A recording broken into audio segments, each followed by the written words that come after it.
네, 시작하겠습니다. 자, 자연과학개론 지구과학 8월 전국 모의고사 해설 강의를 시작하도록 하겠습니다. 저는 우리 별자 스쿨의 엔스 자연과학개론 팀 지구과학 맡고 있는 장명선이라고 합니다.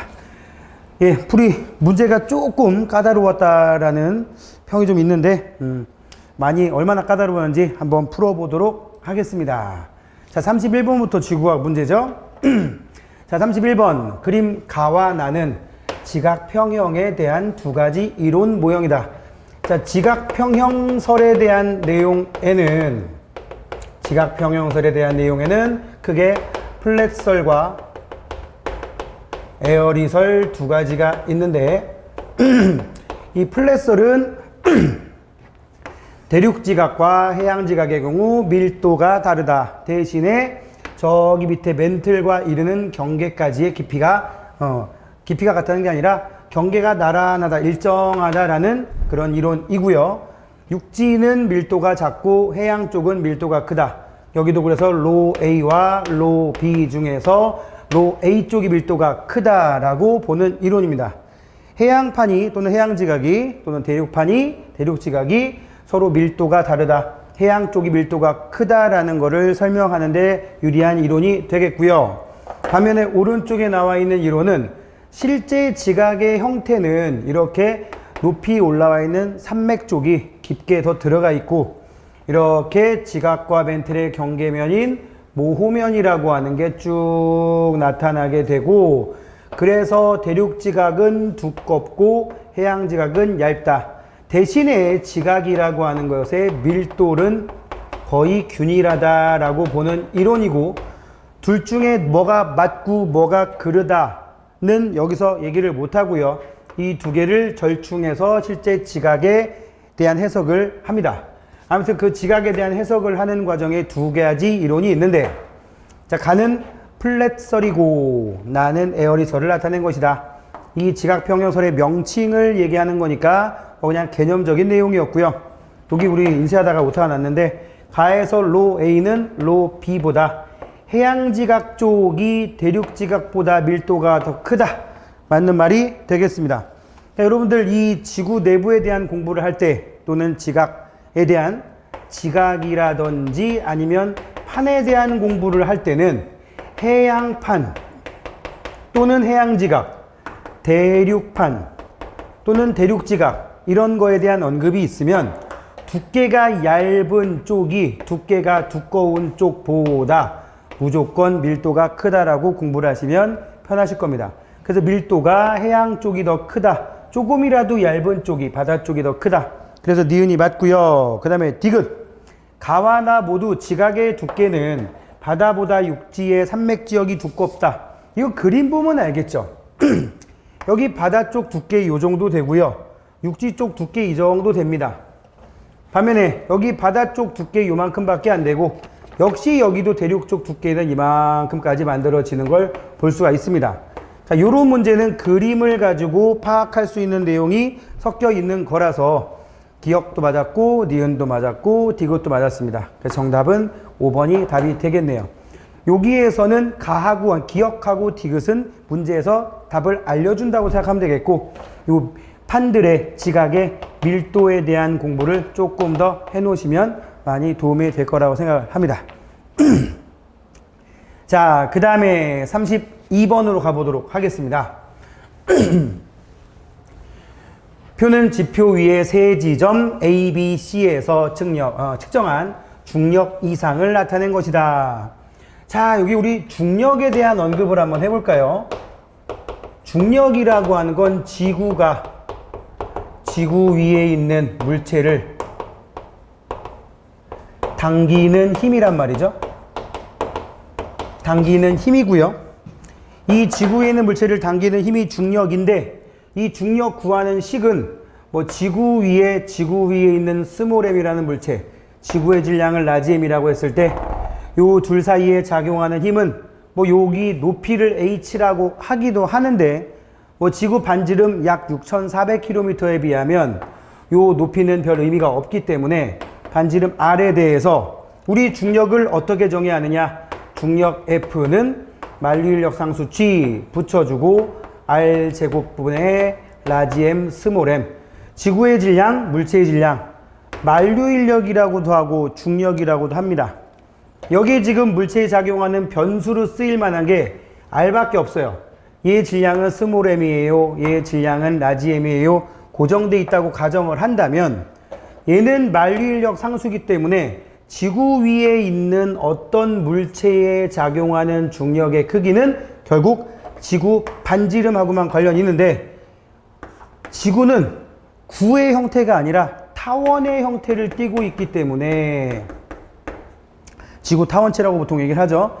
지구는 타원의 형태를 띠고 있기 때문에 여기다가 지구의 모습을 조금 과장해서 그리면 이렇게 타원의 형태를 띠고 있기 때문에 여기를 북극이라고 치고 밑에를 남극이라고 친다면 그럼 여긴 적도가 되겠죠. 적도 쪽 반지름 RA, 극지방 쪽의 반지름을 RB라고 하면 RA가 RB보다 크단 말이죠. 따라서 반지름 R 값이 크면 아까 중력 구하는 식에서 분모가 커지는 거기 때문에 값이 작아집니다. 즉 여기 있는 똑같은 물체가 여기 있을 때보다 똑같은 물체가 여기 있을 때가 중력이 더 크다라는 얘기예요. 지구가 타원이라서. 이렇게 여기다가 지금 위도 0도인 곳, 위도 90도 놀스인 곳, 그럼 중간에 위도 30도, 위도 60도 끊어보면 갈수록, 여기가 제일 짧으니까 갈수록 중력이 커지겠죠.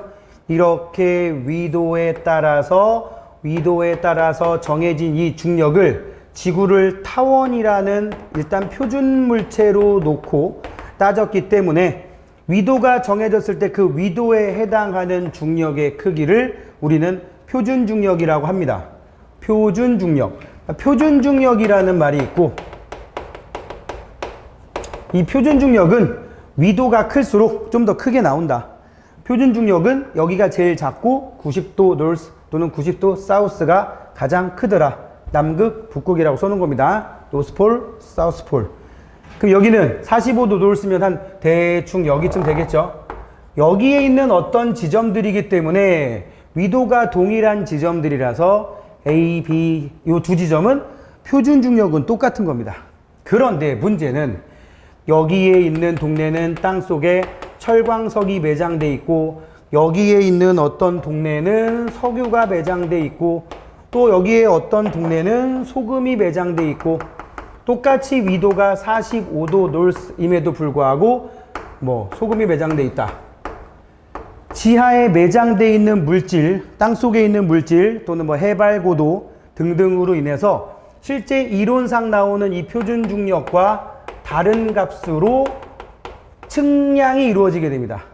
이거를 우리는 실측 중력이라고 부르는데, 실제로 측정해 봤을 때 나오는 중력을 실측 중력이라고 하는데, 이 실측 중력에서 표준 중력 값을 뺀 걸 중력 이상이라고 부릅니다. 그러면 여기는 중력 이상이 플러스가 나왔고 여기는 중력 이상이 마이너스가 나왔는데 왜 그러느냐? 실제로 측정해 보면 플러스의 경우에요, 중력이 더 크게 나오더라. 왜 그러느냐? 이렇게 철광석처럼 보통 땅덩어리들, 토양으로 되어 있는, 암석으로 되어 있는 그런 것들보다 밀도가 큰 물질이 땅속에 매장되어 있으면 그 밀도가 큰 물질이 좀 더 강한 중력을 유발해서 중력이 좀 더 크게 측정됩니다. 그러니까 여기는 밀도가 큰 물질이 땅속에 매장되어 있지 않을까? 반면에 여기는 오히려 땅속에 토양보다, 암석보다, 흙보다 더 밀도가 작은 물질이 매장되어 있다. 주로 소금이나 석유 같은 것들이 그런데 여기는 밀도가 작은 물질이 매장되어 있어서 그렇다. 그래서 실측 중력에서 표준 중력을 뺀 값을 우리는 중력 이상이라고 하더라 라고 알고 계시면 되겠고요. 여기는 일단 그냥 별다른 게 없구나 라는 뜻이죠. 표준 중력의 크기는 위도가 같으면 같습니다. 위도가 같습니다. 그러니까 결국 표준 중력이라는 건 이론 값인 거예요. 이론 값. 지하 물질의 밀도는 어디가 크다? B 지점이 더 큰 거죠. 그죠? B 지점이 더 큰 거니까 니은은 당연히 틀렸죠. 그러니까 여기에 한 철광석 매장되어 있고 A 쪽에서는 뭐 땅속에 석유 정도, 소금은 좀 특이한 케이스니까 석유 정도 매장되어 있더라. 이렇게 해석할 수가 있겠어요. D는 틀렸고요. A, B, C 중에 진자의 주기는, 자 여기 중력의 크기를 측정하는데 그 추에다가 쇠구슬 하나 매달아 놓고 추가 왔다 갔다 할 때 걸리는 시간을 이용해서 중력을 측정하기도 하는데, 요거는 진자의 주기 T 값이 요런 식에 의해서 만들어지게 됩니다. 요거는 이제 나중에 실제 강의를 통해서 알게 될 텐데, 공부를 하게 될 텐데, 요 값이 진자의 주기 구하는 식이에요. 일단 요렇게만 알아놓으시고 식을 외우신 분들은 쉽게 풀었을 건데, 진자의 주기는 C지역 같은 경우는 중력이 실제로 표준 중력이건 뭐가 하여튼 제일 작게 나온, 그러니까 여기서 G는 표준 중력으로 계산하는 값인데, 그래비티 표준 중력이 제일 작게 나오는 C, 이 값이 제일 작게 나옵니다. 그럼 제일 작게 나오면 어떻게 나올까요? T는, 진자의 주기 T는 분모가 작게 나오면 T는 커지니까 C지역이 진자가 왕복하는 주기는 가장 길게 나타납니다. 그죠? 가장 짧게 날다는 얘기는 빠르다란 뜻인데, G값이 커지면 T가 커져서 느리게 움직인다는, 사실은 우리 봐도 잘 몰라요. 자, 그래서 이 진자의 주기 구하는 식, 이런 것들 좀 낯익지 않은, 익숙하지 않은 식들은 일단 여러분들이 좀 암기를 하고 문제를 풀 때 이용할 수 있으면 좋겠어요. 근데 어디가 나올지 솔직히 잘 모르지만 이렇게 기출문제를 통해서 요런 식 정도는 언급을 하고 있네. 요번 시험이 조금 난이도가 있는 문제였다라고 하는 게, 이런 공식을 통해서 푸는 문제가 한 3문제 가까이 나와버렸기 때문에 쉬운 문제는 솔직히 좀 아니었습니다. 그러니까 여러분들 기출문제에 한번 쫙 훑어보신 분들 같은 경우는 이거를 어떻게 풀지? 라고 하죠. 그런 문제가 한 3개 이상 등장했을 거라고 생각하니까 나름 좀 깊이 있는 문제였다. 이러다 보면은 실제로는 우리 1차 시험에 가서는 훨씬 더 느낌상으로 쉽다는 느낌을 받을 수도 있을 거예요. 정답은 기억 1번이 답이 되겠습니다. 이 문제는 진자의 주기 구하는 식 한번 노트에다 정리 한번 해주시기 바랍니다. 자, 그 다음에 33번 문제 보도록 할게요. 규산염 광물, 지구라고 하는 행성은 특히 지구 내부에는 지각, 멘틀, 외핵, 내핵, 지구라고 하는 거대한 행성은 지구 내부로 들어가면 들어갈수록 지각, 멘틀, 그 다음에 외핵, 내핵으로 구성되어 있다고 얘기를 했고요. 이 지각을 구성하는 성분들은 뭐로 되어 있더라? 암석으로 되어 있더라. 그리고 이 암석을 구성하는 기본 알갱이를 우리는 광물이라고 하는데, 광물보다 더 내려가면 원소가 되겠죠. 원소. 그런데 이 광물에 대한 얘기가 지금 나온 겁니다.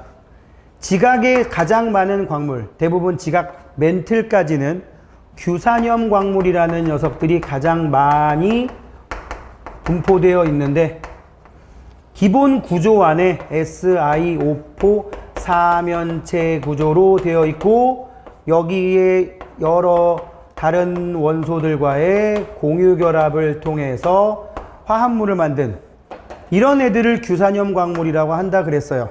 한번 여기다가 한번 쭉 정리해보면 감남석, 휘석, 각섬석, 흑운모, 사장석, 정장석, 그 다음에 석영, 요 정도까지가 대표적인 규산염 광물인데, 이 규산염 광물을 얘는 장석이다, 얘는 흑운모다, 얘는 감남석이다, 이런 것들을 구분하는 물리적 성질, 화학적 성질, 그 다음에 뭐 광학적 성질, 이런 것들이 등장하게 되는데, 물리적 성질에 해당하는 거를 써봐라 그러면 색깔, 붓기, 밀도, 쪼개짐과 깨짐, 그 다음 이런 것들에 대한 얘기가 물리적 성질이 됩니다. 자, 그 다음에 결정형도 겉으로 보이는 모양이니까 물리적 성질이고요. 쪼개짐, 그러니까 여기 지금 주로 모양이라든지 색깔이라든지 이런 것들하고 연관된 특징들이 많이 나옵니다. 조흔색, 초벌구이 도자기판, 조흔판에 그었을 때 나타나는 광물 가루의 색깔. 자, 복굴절은 광학적 성질이라고 부릅니다. 광물을 얇게 썰었을 때, 얇게 슬라이스를 만들어가지고 편광현미경에 통과시켰을 때 이게 단굴절이 날 것인지 복굴절이 날 것인지 뭐 아니면은 그 안에서 뭐 간섭색이 나올 것인지 다색성이 나올 것인지 소광현상이 나올 것인지 주로 편광현미경으로 알아보는 것들, 빛의 진행 경로를 통해 알아보는 것은 광학적 성질이라고 합니다. 그래서 답은 4번이고요. 색깔하고도 연결되면 빛깔하고도 연결되는 이건 것도 금속 광택이냐 비금속 광택이냐 이런 식으로 구분하기도 하고요. 이렇게 눈으로 보이는 특징들이 대부분이 뭐가 된다? 물리적 특성이 된다. 그 다음에 간단한 도구를 이용해서 또는 광물들끼리의 비교를 통해서 알 수 있는 것들도 물리적 성질에 비유할 수가 있겠다. 화학적 성질은 무슨 염산과 반응하게 되면 이산화탄소 기체 발생한다. 뭐 요 정도 수준이라고 보시면 될 것 같습니다. 자, 간단한 문제였죠? 정답은 4번이 되겠습니다. 자, 그 다음에 개념상으로는 굉장히 어려운 개념인데 지질도, 그 다음에 클리노미터, 요거는 지질도와 클리노미터, 지질주상도 등등에 관련된 땅속 구조에 대한 기본적인 개념. 지질도는 그림이고요. 땅속의 지층의 구조를 또는 기울기를, 방향을, 기호를 써서 그림으로 표현하는 거가 되겠고요. 그러니까 좀 기호 그림이죠. 클리노미터는 지층의 방향, 기울기 등을 나타내는 일종의 측량 도구입니다. 측량 도구. 그래서 이 클리노미터를 가지고 재는 물리량이 뭐가 있냐면 주향이라는 것과 경사라는 게 있었어요. 땅 속에 들어있는 구조, 지층의 구조를 통해서 주향과 경사, 지층이 어느 방향을 향하고 있는가, 어느 방향으로 내리막인가 오르막인가, 그거를 이제 향하는 방향 주향, 내리막 오르막 이런 걸 경사라고 부릅니다. 자, 이걸 통해서 그 땅 속에 수평층이 들어있는지, 퇴적물이 그냥 차곡차곡 쌓여있는 층이 있는지, 아니면 수직으로 만들어진 층이 있는지, 경사진 층이 있는지, 경사가 지어 있다면 어느 방향으로 기울어져 있는지, 몇 도 기울어 있는지, 이런 것들을 알아보는 거예요. 지질도를 통해서 여기 나와 있는 수평층, 수직층, 경사층을 지질도에 있는 기호를 해석해서 알게 되고, 그 다음에 방향이나 뭐 이런 각도는 요 클리노미터라는 측량기를 이용합니다. 그러다 보면 여기에 수평층도 아니고 수직층도 아니고 경사층이 거대하게 확장돼 버리면 이 동네는 지층이 휘어있는 층이구나, 습곡층이구나 라는 걸 알 수 있는 그런 구조도 등장할 수 있는데, 지금 땅속의 구조가 이렇다는 얘기예요.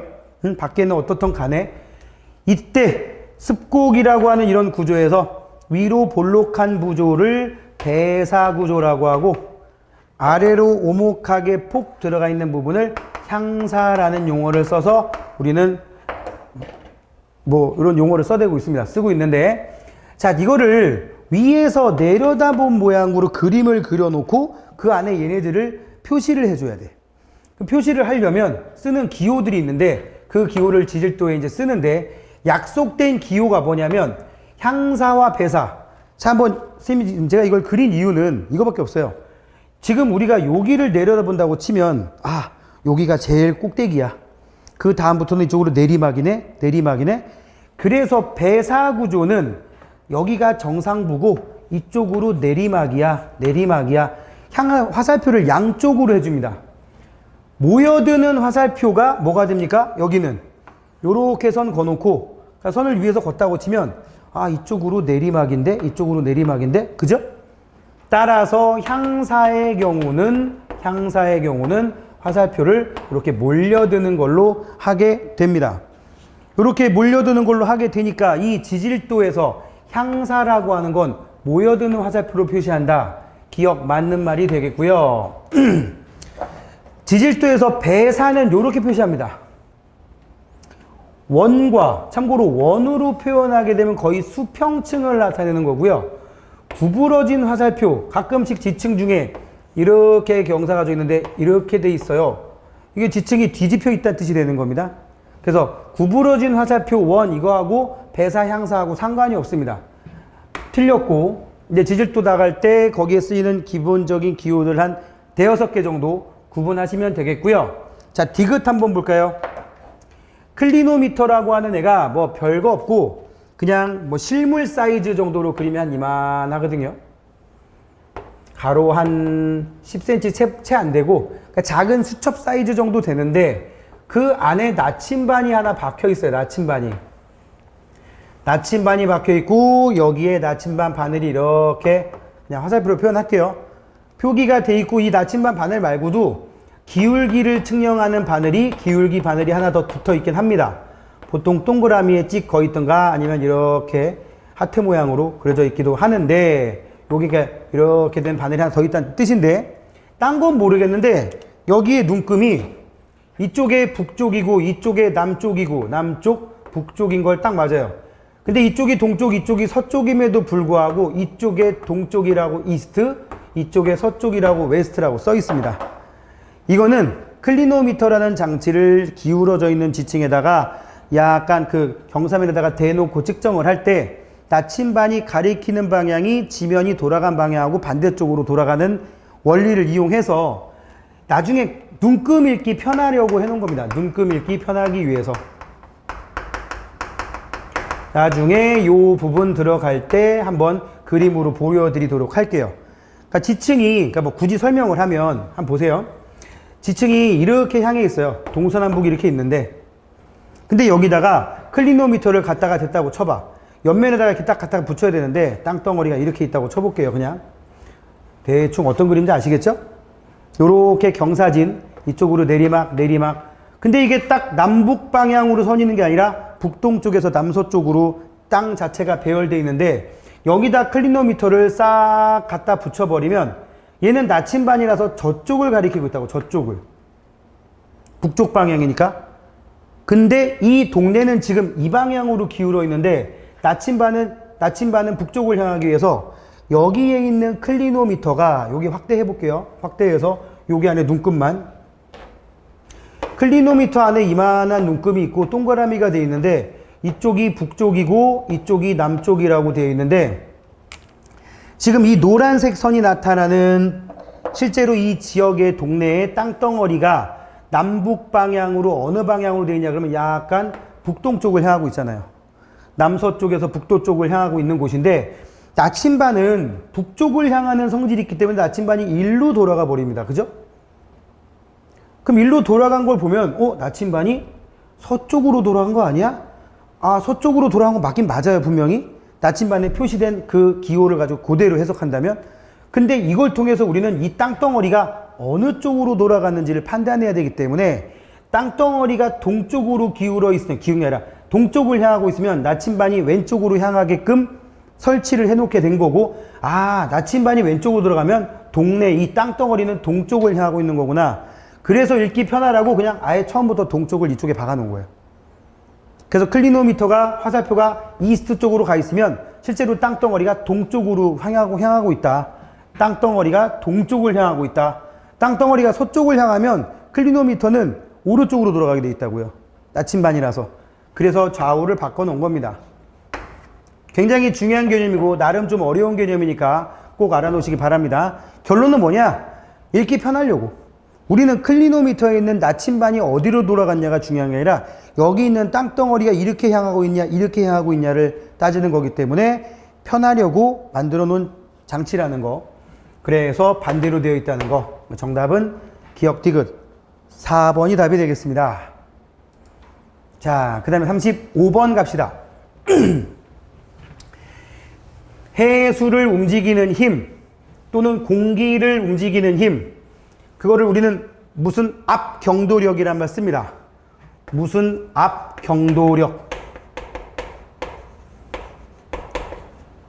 힘이란 뜻이겠죠? 경도는 기울어지는 힘, 기울어 있다, 경사져 있다 이런 뜻이에요. 경사져 있는 정도 때문에 생기는 힘이야. 그것 때문에 뭐가 생기냐? 기압차가 생겨. 그럼 기압경도력. 바닷물이면 바닷물이니까 물 숫자 쓰면 수압경도력이 됩니다. 그러니까 단순하게 생각하시면 돼요. 이쪽 A지역과 B지역의 수압이 예를 들어서 그냥 막 써볼게요. 여기는 2기압이고 수압도 기압으로 표시할 수 있으니까 여기는 1기압이다. 근데 여기는 간격이 멀어. 어디는 똑같이 2기압, 1기압인데 여기 A-와 B-는 거리가 굉장히 가까워. 그럼 여기다가 뭐 예를 들어 이 정도 높이의 삼각형을 만들었다. 이 정도 높이의 삼각형을 만들었다. 높이는 별 차이가 없는데 폭이 좁아버리면 경사가 급해지죠. 요거를 기압경도력 또는 수압경도력의 이론적 근거라고 보시면 됩니다. 자, 해수를 움직이는 힘 결국은 수압경도력이라고 하는데 보통 우리 기호에다가 어떤 기호를 많이 쓰냐면 요 폭을 여기를 델타 X라는 기호를 많이 쓰고 여기를 델타 Z라는 기호를 많이 써서 일반적으로 수압경도력을 기호로 쓰면 수압경도력 P 힘이니까 P는 마이너스 G의 델타 X분의 델타 Z 이런 식으로 씁니다. 자, 여기 뭐 마이너스의 의미는 뭐 지금까지 뭐 지금 말 필요 없고 중력의 반대이기 때문에 그런 식으로 얘기를 하고 있는 거고 뭐 여기도 지금 식이 또 등장하니까 요번에 뭐 굳이 요 식을 안 쓰더라도 풀 수 있는 문제이긴 했어요. 이 문제는. 자, 여기서 또 여러분들이 알아야 될 공식이 또 하나 나옵니다. 지구 자전 때문에 생기는 힘. 지구 자전으로 인한 힘. 지구 자전 때문에 소용돌이를 유발하게 되는 그런 힘을 전향력 또는 코리올리의 힘이라고 하는데 EMV 오메가 사인 위도 이렇게 표현합니다. 제가 이렇게 쓴 이유는 아마 수압경도력에 나오는 전향력 공식하고 좀 다를 거예요. 이렇게 쓴 이유는 뭐냐? 수압경도력에서는 M, 바닷물의 질량을 그냥 1kg으로 놓으니까 이게 빠져 있어요. 1이니까. 그리고 이 기호, 이거는 지구의 각속도라는 개념인데 지구 자전 속도라고 보시면 돼요. 1시간에 15도씩 자전한다. 지금 얘도 어떻게 보면 상수입니다. 무조건 지구상의 모든 곳은 1시간에 15도씩 자전하기 때문에 변수가 뭐밖에 없냐? M하고 V밖에 없어요. 또 하나 위도. 요 값은 이렇게 세타로 쓰기도 해요. 위도를 나타내는 값이고 이거 1kg이라고 놓으면 얘도 상수가 돼버리죠. 결론은 수압경도력에서 전향력, 해수를 움직이는 힘 할 때 변수는 V하고 위도밖에 없습니다. 위도. 그죠? 그래서 봐요. 정지되어 있대요. 그럼 정지되어 있으면 V가 빵이란 뜻이니까 이거 아무리 커도 질량이 커도 각속도 고정되어 있지만 위도가 크던 작던 V가 빵이면 여기 다 빵 돼버리죠. 따라서 정지되어 있는 해수에는 작용하지 않습니다. 그리고 니은 그림은 요걸로 대체할게요. 수압경도력은 수평 방향으로 물이 흘러간다고 했을 때 어디가 더 크다? 경사가 급할수록 수압경도력은 당연히 커진다. 그 다음에 디귿. 같은 위도를 따라 흐르는 해류에 여기 보세요. 같은 위도면 위도가 똑같다고? 위도가 딱 똑같으면 같을 것 같은데 속력에 따라 다르죠. 해수의 속력이 빠르냐에 따라서 다르기 때문에 틀린 선지가 됩니다. 그럼 정답은 2번이 되겠네요. 여기서도 여러분들이 알아야 될 식. 일단 수압경도력 공식은 안 외우시는 게 나을 거라고 생각합니다. 요 식을 유도하는 과정이 좀 복잡해서 그냥 요 정도 개념. 거리가 멀고 높이가 낮으면 수압경도력이 작은데 가까운 곳이 수압차가 크면 수압경도력이 크겠구나. 이건 기압경도력 할 때도 똑같은 논리로 적용될 테니까 기본적인 개념 정도만 아시면 될 거고 전향력 구하는 식은 좀 알아놓으시는 게 나을 것 같아요. 자, 그래서 35번 답은 2번이 되겠습니다. 그 다음에 36번. 여기까지 좀 어려운 문제가 껴 있었어요. 이건 이제 해수의 움직임 중에서 파도에 대한 얘기인데 그러니까 파도가 퍼져나가는 거에 대한 얘기. 파도가 진행한다.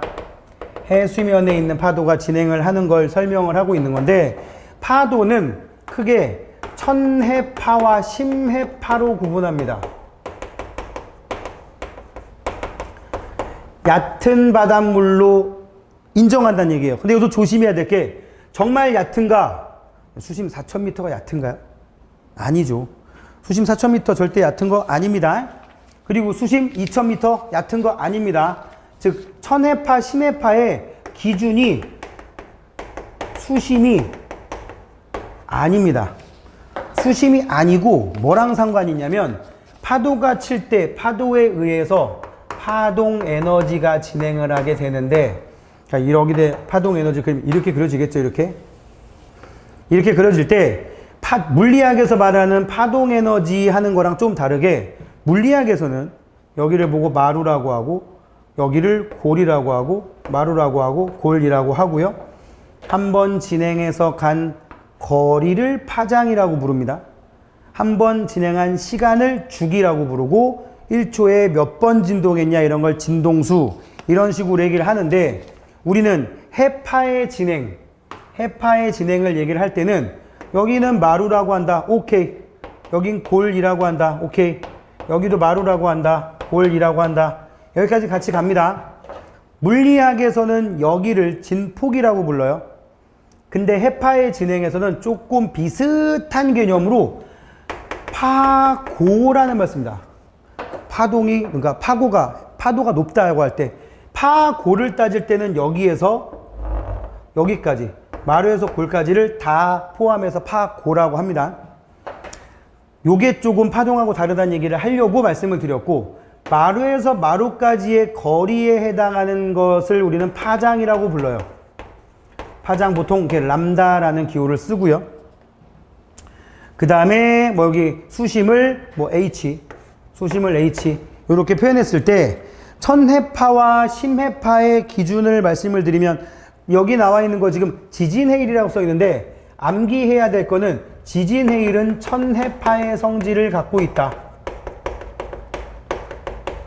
굳이 이유를 말씀을 드리면, 분명히 수심이 깊은데도 불구하고 밑에서 지진 났더니 그 지진의 영향으로 위에 파고가 높아져 버렸단 말이야. 왜냐면 워낙 해일 자체가 위력이 세기 때문에 실제로는 수심이 깊은데도 물 밑에서 일어나는 활동이 표면까지 전달돼서 천해파의 성질을 갖게 되는데, 이 천해파는 어떤 것들을 천해파라고 하느냐? 여기 나와 있는 파장, 마루에서 마루까지의 거리가 파장이 수심의 말을 잘못했네. 수심이 파장의 20분의 1보다 얕은, 얘를 천해파라고 얘기를 합니다. 그리고 여러분들 알아야 될 거는 천해파의 속력은 이렇게 구합니다. 루트 GH. 여기도 지금 외워야 돼요. 지금 이 상황을 우리가 유도할 생각은 앞으로도 없고, 여러분들이 외울 몇 개 중에 들어갑니다. 미안한 소리지만 그렇습니다. 천해파에 대비되는 걸로 심해파라고 있는데, 심해파는 어떤 성질이 있느냐? 파장의, 역시 수심이, 깊이가 파장의 2분의 1보다 깊은 곳, 그곳에서 진행하는 파도를 우리는 심해파라고 하고, 심해파의 속력은 이 파장하고 상관이 있는 게 아니라 뭐랑 상관이 있느냐? V는 루트 2파이분의 GL이라고 쓰고요. 역시 또 외워야 될 식이겠지? 2파이분의 GL이라고 쓰고, 여기는 L 값이 변수가 됩니다. 그걸 말로 쓰면, 천해파는 수심이 깊을수록 속력이 빠르고, 심해파는 파장이 길수록 속력이 빠르다. 이렇게 해석을 하면 되겠습니다. 자, 일단 그래 놓고 요식 두 개를 암기했다는 전제 하에, 여러분들이 외울 공식이, 아마 여러분들 변리사 지구학 공부하면서 이런 식으로 수학적인 공식이 많게 잡으면 30개, 그 중에 10개는 출제율이 별로 높진 않으니까 실제로는 최소 15개에서 20개 정도, 한 20개 정도는 외워야 되니까 마음에 좀 단단히 하시고, 뭐가 나올 거다, 뭐가 안 나올 거다라고 말하기가 너무 힘들어요. 이유는 예전에도 다른 강의에서 말씀드렸지만 굉장히 문제 자체가 넓고 얕게 나오기 때문에. 자, 아무튼 우린 이게 지진해일이라는 힌트를 하나 끄집어냈고, 지진해일은 천해파의 성질을 갖고 있고 천해파의 속력은 이런 과정을 통해서 구한다. 그래버리면 A를 지날 때 속력은 나오죠. V는 루트 GH, G를 중력가속도 10으로 쓰라 그랬고요. A를 지날 때 A 수심 몇입니까? A 수심 4000m니까 단위가 미터, 속력 미터 퍼 세크. 그럼 그대로 가는 거예요. 그럼 루트 4만이 되죠. 따라서 200m per sec가 된다는 걸 알 수가 있겠고, 그 다음에 B를 지날 때 파장은 A를 지날 때보다 짧다. 자, B가 수심이 깊어요, 얕아요? 얕아요. 그죠?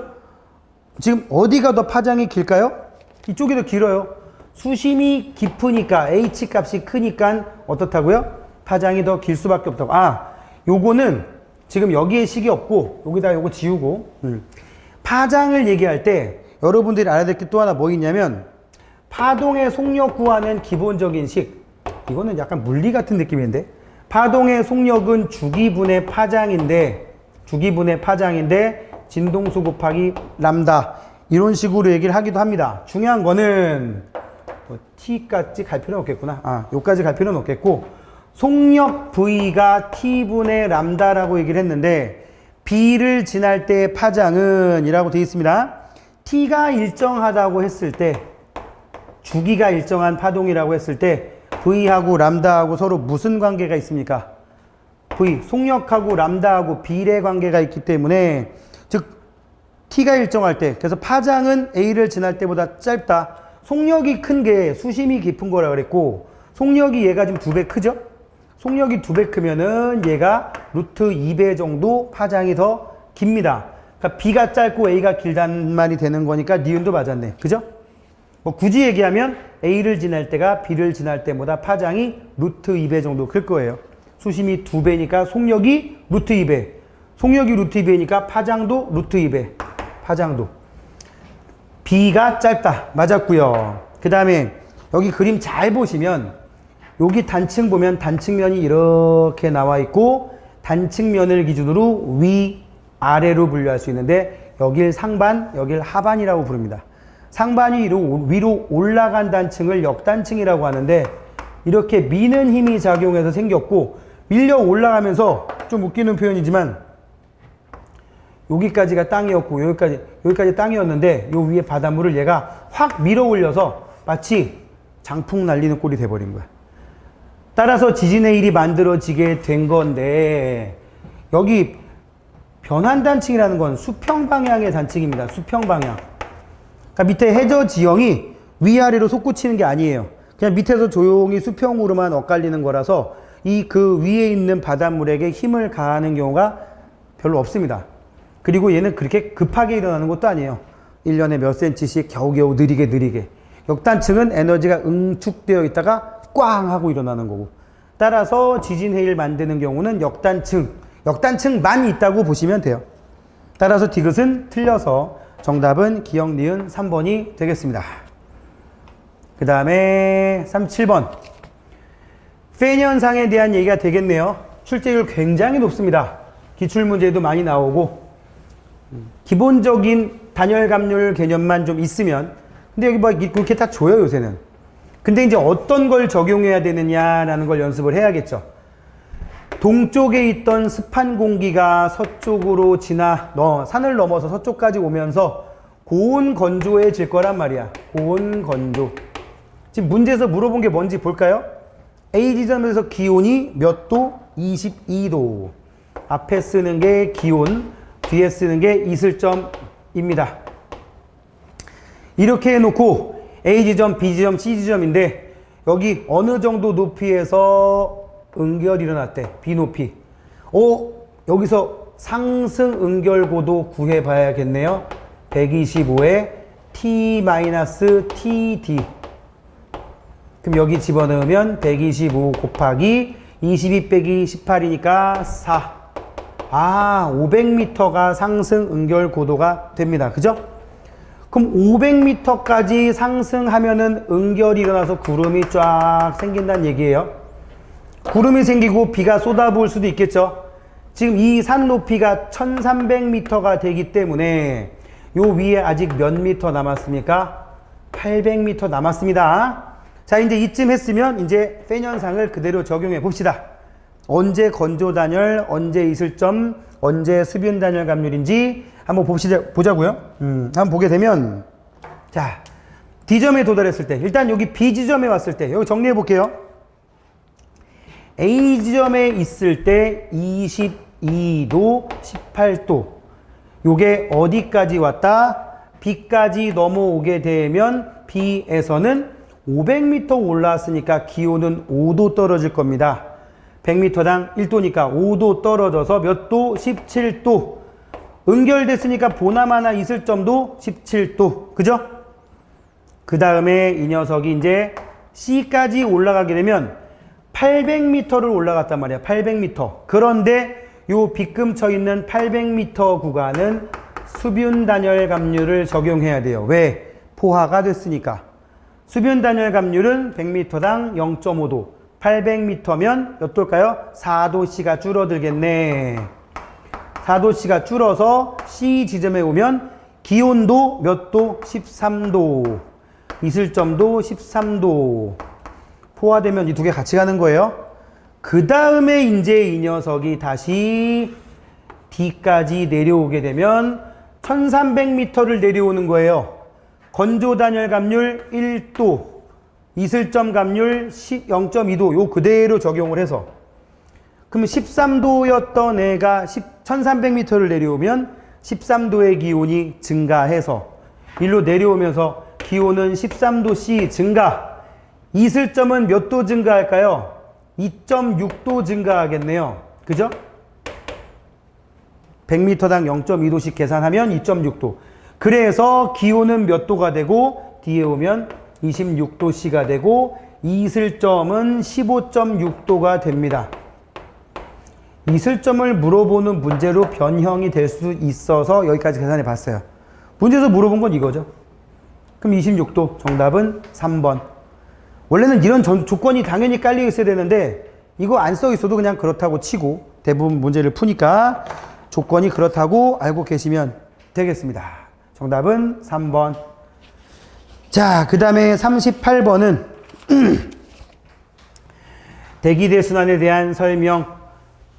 대기대순환이 생기는 이유는 딱 하나입니다. 저위도 쪽에는 에너지가 남아 돌고요. 극지방, 고위도 지방은 에너지가 부족해요. 이유는 되게 단순해요. 지구가 둥그니까. 지구가 둥글다 보니까 햇빛이 수직에 가깝게 내리쬐는 동네도 있고 거의 지면에 누워서 들어오는 동네도 있다 보니까 그런 일이 생기는 겁니다. 그래서 이 저위도 지방, 보통 저위도라고 하는데 저위도 지방은 에너지가 과잉이고요. 고위도 지방은 에너지가 부족합니다. 그러면 이 상태가 계속 지속된다면 여기는 점점 더 뜨거워질 것이고 여기는 점점 더 추워질 거지만 그렇지가 않잖아. 그 이유는 뭐다? 뭐 충분하지는 않지만 이쪽에 과잉 에너지를 이쪽으로 전달해주는 역할을 누군가가 한다는 거죠. 그게 뭐죠?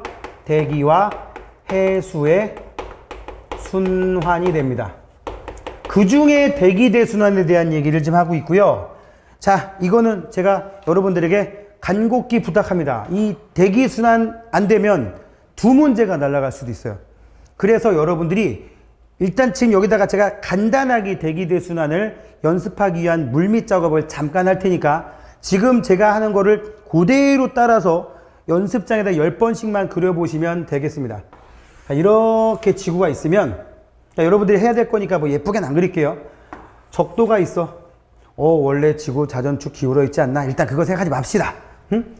자전축 생각하지 말고 적도를 그려놓고 위도 30도 선 그려놓고 위도 60도 선 그려놓고 이쪽은 북극이겠죠? 그 다음에 여기도 30도 사우스 뭐 60도 사우스 남극 이렇게 될 텐데 여기다가 여러분들 제일 먼저 뭐 해야 되냐면 적도를 기준으로 오른쪽이 큰 부등호를 그냥 그리세요. 묻지도 말고 따지지도 말고 그리세요. 그리고 이제 조금 감각이 있으신 분들은 우리나라의 위도가 북위 33도에서 43도니까 한 여기 정도 되지 않을까? 아, 우리나라 날씨가 서에서 동으로 바뀌지? 오케이. 우리나라 주변에 있는 공기는 이 부동호상에서 서쪽에서 동쪽으로 바뀝니다. 흘러든다는 얘기예요. 그쵸? 그거예요. 편서풍. 자, 그 다음에 뭐 하냐? 이 화살표를 미리 설정해 놓고 계속 반대로 그려. 위에 반대, 아래. 그럼 위, 아래, 위, 아래, 위, 아래, 위. 이렇게 계속 그리면 되는 겁니다. 그래 놓고 왠지 허전하면 보세요. 이쪽으로 한 개씩 더 해주는 거야, 이렇게 그냥. 원래는 아까 공부한 우리 문제 풀 때 있었던 지구 자전으로 인한 전향력 때문에 살짝 바람이 휩니다. 북반구는 오른쪽으로 휘고 화살표 진행 방향에 남반구는 왼쪽으로 좀 휘는 경향이 있습니다. 전향력이 그렇게 작용을 해요. 지구 자전 때문에. 자, 이렇게 그려놓고 나면 여기서 끝이냐? 한 가지 작업만 더 합시다. 적도 쪽은 공기가 몰려들다 보니까 공기가 몰려드는 기압, 저기압. 그래서 이 동네는 공기가 갈 데 없어서 상승합니다. 북위 30도 부근은 대체로 공기가 위아래 주변으로 뿜어져 나가네. 그럼 그 자리 메꾸려고 공기가 밀려 내려옵니다.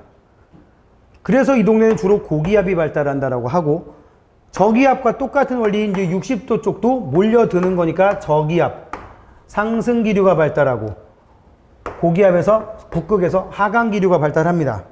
이거를 쭉 연결을 하면 이런 결과가 만들어져요. 그죠? 이런 결과가 만들어집니다. 이게 대기대순환의 기본적인 바람이에요. 지구가 자전해서 생기는. 자전하지 않는다면 그냥 여기서 떠서 쭉 올라가서 그대로 내려올 텐데. 이랬을 때 이제 명칭 붙입니다. 위도 0도에서부터 30도까지 부는 바람을 편서풍이라고 부르고, 참고로 남반구도 대칭이에요. 그대로 퍽 뒤집으면 됩니다. 30도에서 60도에 부는 바람을 0도에서 30도가 무역풍이고 0도에서 30도가 무역풍이고 30도에서 60도를 편서풍이라고 하고 60도에서 북극 이 사이에 부는 바람을 극동풍이라고 얘기를 합니다. 자, 이거를 위해서 지금 그린 거예요. 얘가 생기는 이유는 저위도에 남는 에너지를 고위도로 전달. 그러니까 보통 아무 일 없으면 이렇게 그냥 어느 정도 시간을 두고 가는데, 요즘에 무슨 날씨가 좀 편차가 심해져서 많이 뜨거워, 많이 추워, 그러면 짧은 시간 동안에 좀 많이 보내볼까? 그런 상황이 발생한다면 태풍도 많이 발생하는 거예요. 태풍은 이거 가지고 좀 잘 안 되니까 빨리 뭔가를 비정기적으로 전달해주기 위해서 발생하는 거고, 여기에 이제 요거랑 비슷한 라인상의 해류의 이동도 기여를 하게 됩니다. 에너지 불균형 깨는데. 자, 이랬을 때 이제 명칭이 또 여기서 나오죠. 여기에 나와 있는 0도에서 30도까지 저위도 쪽에서 도는 요 순환을 해들리 순환이라고 부르고, 여기 편서풍 구역에서 생기는 순환을 페렐 순환이라고 합니다. 참 외우기도 쉽죠? 편서풍 구역의 피읍, 그죠? 그 다음에 여기는 극지방이라서 그냥 극순환이라고 불러요. 극순환, 극동풍, 변별력이 없어서 대부분 문제는 여기서만 나옵니다. 그죠? 자, 해들리 순환의 지상풍은 무역풍입니다. 그죠? 그래서 틀렸고요. 3, 2번이네? 틀린 거. 페렐 순환은 역학적 원인에 의한 간접 순환. 제가 이것 때문에 색깔을 이렇게 했어요. 원래 고위도 상층부에 있는 공기가 극지방으로 가는 순환이 지구가 자전하지 않았을 때 쭉 한 방에 그냥 이렇게 일어난다 그랬죠? 요 순환이 직접 순환인데, 여기 페렐 순환 같은 경우는 오히려 고위도에서 저위도로 내려오고 있어요. 상층부 공기가. 이 순환은 지구 자전 때문에 생긴 간접 순환이라고 합니다. 여기는 직접 순환, 여기 직접 순환, 여기에 나와 있는 페렐 순환만 간접 순환이라고 불러요. 자, 그 다음에 위도 30도 부근은 고기압이니까 하강기류.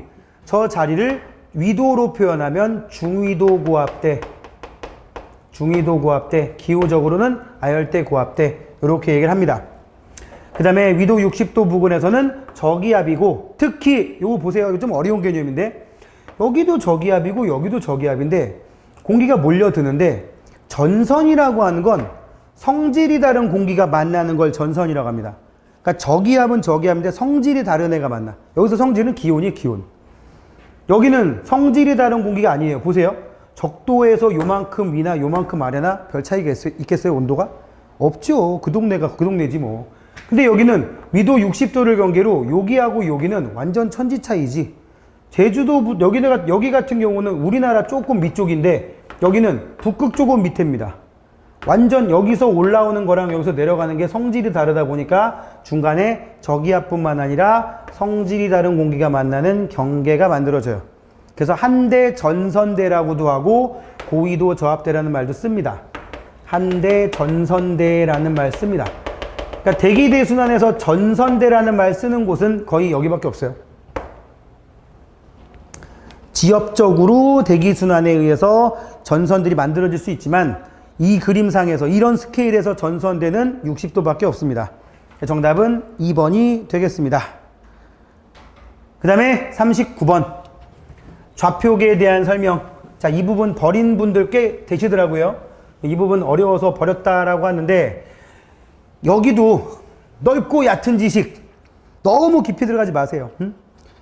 기출문제에 한 문제 정도 나오는 경우가 있는데, 그거는 이제 제가 강의를 하는 과정에서 여러분들에게 몇 시간 뒤에 이 별자리가 어느 쪽으로 이동했는데 납득이 되시나요? 이런 식으로 얘기할 테니까 그거만 여러분들이 납득이 되시면 판단할 수 있을 정도로 뭐 시간에 따른 천체 이동에 대한 얘기는 그렇게 어렵게는 내질 않습니다. 응? 따라서 이런 개념에 대한 정의, 지평좌표계가 뭐냐, 적도좌표계가 뭐냐, 지평좌표계라고 하는 건 그래 지평선 기준으로 따지는 건데, 지평선 기준으로 내 기준에 저기가 동쪽, 저기가 서쪽, 남쪽, 북쪽, 천체의 위치를 방위각은 그냥 방위를 각도로 나타낸 거예요. 방위가 뭡니까? 동서남북. 그럼 동서남북 뭘 기준으로 따지나요? 땅에서 내가 지금 여기 살고 있는데 우리 동네는 저기가 북쪽이야, 저기가 동쪽이고 저기가 남쪽이고 저기가 서쪽이야, 이런 식으로 이상해졌는데, 북쪽, 동쪽, 남쪽, 서쪽, 그 방향을 표현한 거예요. 어느 별을 봤더니 북동쪽에 있어. 그러면 북쪽 기준으로 한 50도 돌아간 곳에 있다. 그럼 방위각 50도. 방위각은 북쪽 지평선을 기준으로 놉니다. 거길 북점이라고 하는데, 북점 기준으로 우리는 보통 동쪽을 먼저 얘기하니까 동쪽 방향으로 휙 돌린 지평선 따라 돌아간 각도예요. 그럼 시계 방향이에요? 반시계 방향이에요? 시계 방향. 방위각은 북점 기준으로, 뭐 남점 기준으로 해도 상관은 없는데 거의 99.9% 북점 기준으로 나요. 거기를 빵도로 놓고 시계 방향으로 돌아간 각도. 그 다음에 고도는 거기에서 쭉 머리 위로 올렸을 때, 저기 있네. 0도. 머리 꼭대기면 90도.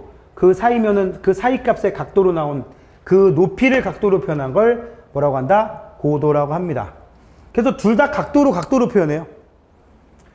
전체의 위치를 방위각과 고도로 나타낸다. 맞는 말이 되겠고, 그 다음에 니은. 이번에는 적경이라는 건 뭐냐? 일단 그냥 그림 간단하게 그릴게요. 이게 천구라고 하는 녀석이고 여기 지구가 있다고 칩시다. 지구의 적도, 그 다음에 지구의 북극, 지구의 남극, 지구의 적도. 지구의 적도에 대응되는 거를 하늘에다가도 이걸 천구라고 부르는데, 천구의 북극, 천구의 남극, 천구의 적도, 이렇게 얘기합니다. 지구에서 볼 때 1년 동안 태양이 여기를 이렇게 지나가는 것처럼 보이거든요. 사실은 지구가 기울어 있어가지고 태양이 지나가는 길이 이렇게 쭉 보이게 되는데, 태양이 지나가는 길을 쭉 따졌을 때 천구의 적도와 크로스되는 점들이 두 개 생기고, 천구의 적도에서 무지하게 올라간 지점, 무지하게 내려간 지점 두 개가 생겨요. 요 네 개의 점을 적도좌표계라고 하는 적경, 적위로 따지는 곳에 기준이 되는 그런 점들이 되는데, 그러니까 지평좌표계는 동서남북이 중요한 거고, 적경을 사용하는, 적위를 사용하는, 적경이라는 말과 적위를 사용하는 적도 좌표계라는 녀석은 뭐가 중요하냐? 춘분점, 하지점, 추분점, 동지점이라고 하는 천구상의 고정된 지점이 중요합니다. 여러분들은 오늘 그렇게 깊이 안 나갈 거니까 이렇게 생각하시면 돼요. 지구본 위에 보면은 위도가 있고 경도가 있잖아요. 지구를 그대로 확장해서 이거를 말도 안 되지만 가상의 우주라고 가정을 해놓고 별들이 멀다 가깝다 아무 생각 없이 그냥 별이 하늘에 박혀 있다고 했을 때 그 별들의 위치를 하나의 거대한 우주라는 구에다가 또 위도 경도를 만들어 놨다고 보시면 돼요. 거기에다가 기준점들을 태양이 지나가는 길하고의 관계에 따라서 4개를 잡아놨는데 춘분점을 기준으로 놓고, 참고로 태양이 이 위치하는 곳을 빨간색으로 여기 이제 표시해놨는데 적도보다 한참 위에가 있을 때를 우리는 하지점이라고 부르고, 적도보다 더 낮게 내려가 있으면 동지점이라고 부르고, 쭉 시계 반대 방향으로 태양이 지나가다가 사실은 지구가 움직이는 거지만 동지하고 하지 사이면 여기가 춘분이겠죠. 여기가 춘분점이라고 불리는 부분이고 내려가다 만나는 곳은 추분점이라고 합니다. 자, 춘분점을 기준으로 무슨 방향으로 따지느냐? 시계 반대 방향으로. 왜냐면 춘하 추동 이게 왠지 입에 붙잖아요, 그죠? 그 춘분점 자리를 기준으로 놓고 시계 반대 방향으로, 시계 반대, 이렇게 되면 시계 반대 방향 맞죠? 옆에서 본다고 치면은 이렇게 돼 버리니까 정면에서 보면 시계 반대 방향, 시계 반대 방향으로 따진 각도는 각도인데 이 각도를 예를 들어서 하지점까지면 각도가 딱 90도가 되거든요. 방향으로 따진 각도. 근데 각도를 뭘로 표현하느냐? 시로 표현합니다. 시. 떼시자. 360도라는 각도를 24아우어로 표시를 해가지고 하지점 같은 경우 90도의 각도가 생겼다. 그러면은 90도라고 해도 되는데 굳이 적경이 6시 이렇게 표현합니다. 아무튼 기준이 요게 맞고요. 그 다음에 적경과 적위. 적위는 이거입니다. 천구적도에서 얼마나 90도 아래 위쪽, 90도 아래쪽. 그래서 최대 플러스 90도까지 최대 마이너스 90도까지 표현을 해요. 그래서 방금 얘기했으니까 하지점을 가지고 적경 적위로 표현하면 하지점의 적도 좌표계를 쓰면 적경은 6시, 적위는 플러스 23.5도 이렇게 표시를 합니다. 그러면 추분점이면 어떻게 될까요? 한 번만 더 해볼게요. 반대쪽이니까 180도 돌아가서 적경 12시, 적위는 0도. 동지점면 이러다 다 하겠네. 동지점면 적경은 18시, 적위는 마이너스 23.5도. 그죠? 춘부점면은 0시, 0도 이렇게 표현합니다. 시계 반대 방향으로. 자, 별은 일주운동을 하니까 그러니까 기역 니은 맞아서 답은 기역 니은 이거고 디귿은 틀렸는데 일주운동이라는 건 하루 동안의 움직임이에요. 하루 동안에. 자, 여러분들 보시기 편하라고 얘기를 하면 지금 여러분들 쪽이 북쪽인 거야. 남쪽을 쳐다보고 있어. 별이 새벽에 저기 있더니 아니 초저녁에 저기 있더니 새벽에 저쪽에 가 있네. 지금 여러분들이 남쪽 하늘 쳐다보면은 이쪽은 동쪽이고 정면이 남쪽이고 오른쪽이 서쪽입니다. 지구의 자전 때문에 실제로는 별이 가만히 있고 지구가 돈 거지만 지구에 사는 우리는 별들이 이렇게 움직이는 걸 보인다고. 1시간에 15도씩. 그거를 별의 일주운동이라고 하는데 그렇다고 별이 여기 박혀있던 별이 정말 자꾸 돌아다니겠어요? 이 얘기는 뭐냐? 지구상에서 지구 위에 있는 막 땅들이 매일 조금씩 움직인다는 뜻이 되는 거야. 뭐 실제로 뭐 대륙이동 거기까지 생각하면 모르겠지만 1시간에 몇 도씩 움직인다. 말이 안 되죠. 그죠? 적경 적위로 표현하는 거는 천구라고 표시를 해서 그 안에 그냥 별들이 고정되어 있는 겁니다. 결론은 무슨 얘기냐? 이 지평좌표계로 쓰는 동서남북으로 표현하는 거는 별의 좌표를 초저녁에 체크할 때랑 새벽에 체크할 때랑 수치가 달라져 있을 수도 있어요. 안 달라지는 별은 딱 하나 있어요. 북극성. 여러분들 밤에 보면 알겠지만 오리온 자리가 저기가 있다가 뭐 예를 들어 12월 중순에는 저 남쪽 하늘에 가 있다가 밤 12시 기준 밤 12시에 보면은 오리온 자리가 어디 와 있느냐? 막 저쪽 동쪽에 갈 수도 있고 서쪽에 갈 수도 있어요. 계절에 따라 달라지는 거야. 안 보이는 계절도 있는 거고. 그거는 방위각과 고도로 나타내는 거고, 예를 들어서 뭐 오리온 자리에 있는 니겔이란 별의 적경과 적위를 얘기를 해봐라. 그럼 딱 고정되어 있는 거라고. 안 변합니다. 달라지는 게 전혀 아니에요. 그러니까 이 지평좌표계는 달라지는 좌표계, 적도좌표계라고 하는 건 고정된 좌표계라고 보시면 되겠습니다. 정답은 그래서 2번이 되겠고요. 40번 단어들 공부를 좀 하셔야 될 내용입니다. 셰페이드 변광성이라는 건 뭐냐면 변광성, 그냥 밝기가 변하는 별이에요. 밝기가 변하는 별, 뭐 팽창 수축 하다 보면 밝기가 변하게 되는데, 이런 변광성 중에서 그나마 주기가 일정한 별들을, 변광성 중에서 주기가 일정한 별들을 맥박이 뛰는 것처럼 일정한 주기로 변한다 그래서 맥동 변광성이라고 합니다. 그래서 A와 B는 둘 다 맥동 변광성이다. 맞아요. 주기가 이렇게 나왔으니까.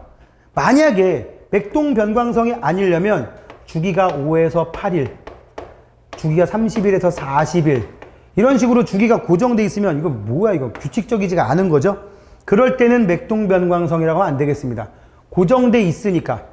그 다음 두 번째, 이 맥동 변광성 중에서 밝기가 변하는 이 변광 주기가 보통 하루에서 100일 이내에 해당하는 별들을 세페이드 변광성이라고 따로 명칭을 붙여놨습니다. 그냥 정의가 그렇게 되는 거고, 종족 1이라고 되어 있는 거와 종족 2라고 하는 용어를 쓰는데, 종족 1 세페이드 변광성은 주로 뭐냐면 무거운 원소 함량이 좀 많아서 질량도 좀 크고, 젊은 별들, 무거운 성분도 좀 제법 많고, 별 내부가 아니라 별의 대기에 그렇습니다. 태양은 종족 1 쪽에 그나마 속합니다. 그나마 조금 애매하긴 한데 그나마 둘 중에 끊으면 여기 들어가고요. 그러면 종족 1이 있으면 종족 2도 있겠죠. 종족 2형에 해당하는 세페이드 변광성, 그러니까 종족 1, 종족 2는 이제 변광성의 유무를 떠나서 종족 2는 좀 늙은 별들, 가벼운 성분이 많고요. 뭐 검은고자리, RR별, RR성, 뭐 이런 식으로 좀 애매한 애들이 있습니다. 뭐 이거 그게 중요한 건 아니고, 평균 겉보기 등급이라고 나와 있어요. 자, 우리가 알아야 되는 게, 외워야 되는 게 뭐가 있냐면, 세페이드 변광성은 변광 주기가 길수록 실제로 밝다. 별의 밝기는 겉으로 보이는 등급과 실제로 밝은지를 나타내는 절대 등급이라는 게 있는데, 보통 우리 절대 등급은 라지 m이라는 기호를 쓰고요. 매그니튜드에서 겉보기 등급은 스몰 m이라는 단위를 쓰는데, 기호가 왜 이래? 스몰 m이라는 기호를 쓰는데, 자, 일단 여기서 조심해야 될 게 있습니다. 그러면 여기 변광 주기가 긴 얘가 더 밝겠죠. 근데 밝으면 등급이 작은 거야. 밝다, 등급이 작다. 자, 1등급인 별이 있고 3등급인 별이 있다. 그럼 누가 등급이 작다? 1등급이. 누가 밝다? 1등급이. 알겠죠? 그거 기억하시고요. 그러면 여기 절대 등급은 A가 B보다 크다라고 돼야 됩니다. 그죠? 왜? 변광 주기가 짧은 애가. 그러니까 세페이드 변광성의 특징을 좀 알고 계셔야 되는 거고, 그 다음 거리 지수는 뭐냐면, 거리 지수는, 자, 이거 해석을 한번 해볼게요. 저기랑 떠나서 X라는 별이 있고 Y라는 별이 있는데, 겉으로 보기에 절대 등급이 딱 따져봤더니 얘는 겉으로 보기에 마이너스 20등급이었어. 절대 등급은 플러스 5등급이고, Y는 겉보기 등급은 4등급인데 절대 등급이 마이너스 1등급이래. 그럼 볼게요. 숫자가 작은 게 밝은 거랬습니다. 겉으로 보기엔 얘가 훨씬 밝거든. 참고로 5등급 차이 나면 100배 밝아요. 10등급 차이 나면 100배에 100배 밝고요. 한 등급 차이가 약 2.5배 정도 되기 때문에. 그런데 하여튼 겉으로 보기에 얘가 제일 밝은데 실제로는 얘가 밝아. 왜 이렇게 보일까? 얘? 멀어서. 그래서 겉보기 등급에서 절대 등급을 뺀 값을 보통 거리지수라는 값으로 많이 쓰는데 이 값이 크게 나오면 크게 나올수록 거리도 먼 놈이라고 생각하시면 됩니다. 그럼 여기 지금 여기 실제로 누가 더 밝다고요? 얘가 더 밝다며 B가. 실제로 B가 더 밝으니까 여기 지금 겉보기 등급 스몰 m이 써 있다고 생각해봐. 12. 그럼 절대 등급은 얘는 뭐 밑에 있는 거는 마이너스 1등급, 위에 있는 거는 뭐 플러스 2등급 이렇게 해볼게요. 그럼 겉보기 등급이랑 절대 등급을 빼면 12에서 2를 빼면 몇 나옵니까? 10 나오죠? 여기 보세요. 12에서 마이너스 1을 빼면 13이 나옵니다. 그죠? 누가 더 크게 나오죠? 얘가. 따라서 거리 지수는 B가 크다라고 해야 돼요. A가 작다. 정답은 1번. 자, 요번 모의고사 그렇게 쉬운 모의고사는 아니었습니다. 기존 기출문제들에 비하면 훨씬 난이도가 좀 높은 문제들이었으니까 이렇게까지 나올까라는 의심이 살짝 들기도 하지만 이렇게까지 공부를 해놓으면 천하무적이 될 거다라는 반대의 의견도 좀 낼 수 있을 것 같아요. 아무튼 시험 보느라 고생 많았고요. 1차 시험 대비 기본 강의에서 여러분 뵙도록 하겠습니다. 수고하셨습니다.